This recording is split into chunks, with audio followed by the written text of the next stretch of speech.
Welcome back to Sports Finds. Revolving light, you don't want to miss this. Today's biggest sports update is here, and it's about to change everything. Let's jump right in. Fire Albert Breer's mailbag. Why Detroit won't draft Jared Goff's replacement. The Lions have other positions to address. Plus, Bryce Young's future in Carolina, Kansas City's plan for Justin Fields and more. See, I'm always an advocate for putting quarterbacks in the pipeline, but I think, in this case, Detroit can't do it. There are two reasons why. The first is relatively simple. Last year, the Lions traded both of their 2026 third-round picks in an aggressive move in last year's third round to get receiver Isaac Tesla.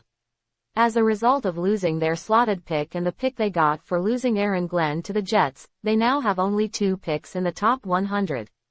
So taking a swing on a developmental quarterback seems way more likely on day 3, where they have multiple picks in the 4th, 5th and 6th rounds. Second, they're at a point now where their roster is going to get top-heavy financially.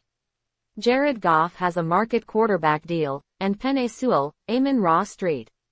Brown, Jameson Williams, Aiden Hutchinson, Aleem McNeil and Kirby Joseph are already on big second deals, and 2023 draftees Jahmyr Gibbs, Sam Laporta, Brian Branch and Jack Campbell are now eligible for new contracts.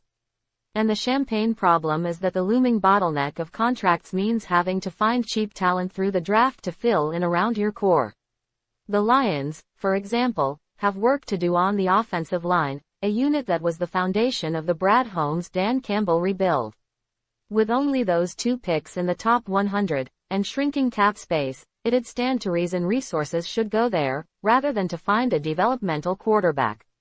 So if the swing on Drew Allar, who is probably an early day 3 pick anyway, comes in the 4th or 5th round.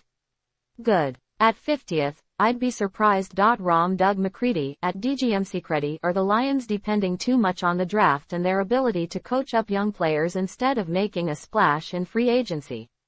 Doug, there aren't many teams that wouldn't trade for the Lions' core: Goff, Gibbs, Jamo, St.